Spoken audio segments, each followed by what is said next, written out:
Alors, bonjour tout le monde. Je vais essayer de ne pas faire compétition et peut-être des fois les fonctionnaires aussi, ça a tendance à trop parler, alors je vais essayer de me retenir. Alors, monsieur le vice-recteur adjoint et directeur des affaires internationales et à la francophonie, madame la directrice du bureau commercial du Vietnam au Canada, monsieur le directeur corridor de commerce de la Fédération des chambres de commerce du Québec, monsieur le titulaire de la chaire de recherche sur les nouveaux enjeux de la mondialisation économique, monsieur le titulaire de la chaire de recherche en études Indo-Pacifique, Madame la directrice exécutive du Conseil d'affaires Canada-ASEAN. Alors, distingués invités, bonjour. Je suis ravi d'être avec vous aujourd'hui dans le cadre de ce séminaire et je félicite les organisateurs pour tenir cet événement.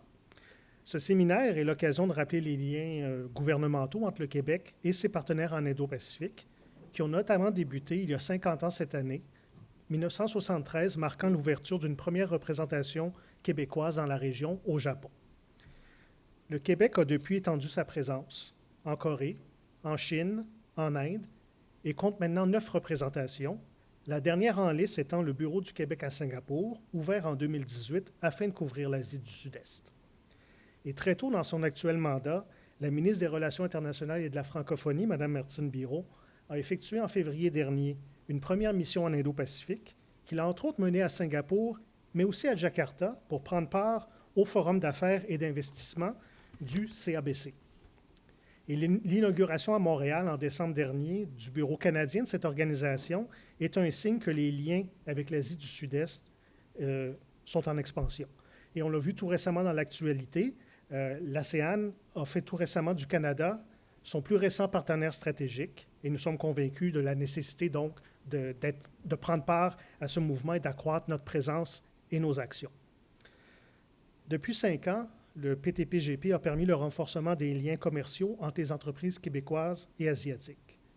Cet accord contribue à la diversification de nos exportations et permet aux entreprises de tirer profit de la forte croissance de partenaires tels le Vietnam, un pays qui est aussi un de nos plus anciens partenaires en Indo-Pacifique et avec lequel le Canada célèbre cette année ses 50 ans de relations diplomatiques.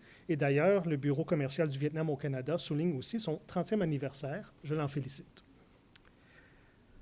Nos liens d'amitié avec le Vietnam sont notamment fondés sur une entente de coopération qui nous lie depuis 1992 et a donné lieu jusqu'à présent à 16 appels à projets visant à soutenir des collaborations entre des institutions du Québec et du Vietnam dans des domaines variés, que ce soit les sciences, le développement durable, la santé ou encore le tourisme.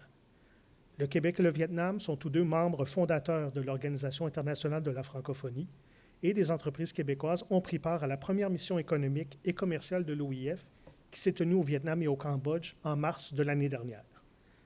Enfin, dans le cadre de sa stratégie territoriale pour l'Indo-Pacifique lancée en 2021, le gouvernement du Québec identifie le Vietnam et l'Asie du Sud-Est comme un nouveau carrefour pour les chaînes de valeur mondiale et un chef de file potentiel dans certains secteurs de pointe, dont la filière des énergies renouvelables. Cette stratégie québécoise, elle partage plusieurs constats et orientations avec la stratégie canadienne pour l'Indo-Pacifique et elle attache une grande importance au renforcement des liens avec le Vietnam et l'Asie du Sud-Est dans 6 axes d'intervention. Le premier, c'est le commerce extérieur et l'investissement, qui implique d'appuyer davantage les exportateurs québécois et accroître l'attraction d'investissements étrangers au Québec. Avec le Vietnam, dans les 10 dernières années, nos échanges commerciaux sont passés de moins de 500 millions de dollars à plus de 2 milliards de dollars. Et dans un domaine analogue, ça s'est donné que cet après-midi, j'étais à Lévis, chez Développement international Desjardins, qui a depuis 35 ans une collaboration directe avec la Banque centrale du Vietnam, qui a spécifiquement choisi Desjardins comme modèle. La recherche, innovation et formation, histoire de faire rayonner le savoir-faire québécois en recherche et en innovation. Et nous appuyons aussi la création de chaires de recherche québécoises en études indo-pacifiques, dont celle ici à l'Université Laval. Enfin, le Québec et le Vietnam sont liés par 2 ententes de coopération économique et technologique, mais aussi en éducation. L'économie verte, puisque le Québec est reconnu mondialement à titre de chef de file dans la lutte contre les changements climatiques, les technologies vertes, l'énergie renouvelable et l'électrification des transports, incluant la filière batterie. Tel que je l'évoquais précédemment, plusieurs projets de coopération Québec-Vietnam se sont réalisés dans ce domaine au cours des dernières années.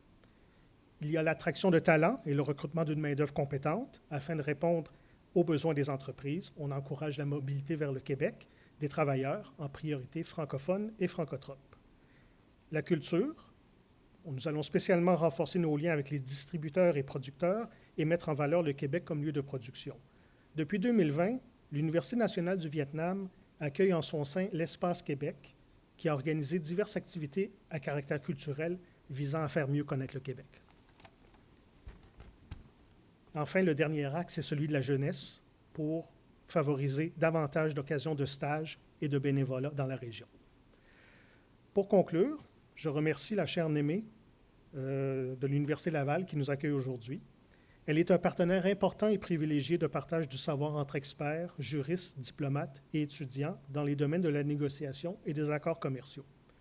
Le gouvernement du Québec et son ministère des Relations internationales et de la francophonie sont fiers de l'appuyer via le projet de Carrefour international. Sur ce, je vous souhaite un excellent séminaire. Merci.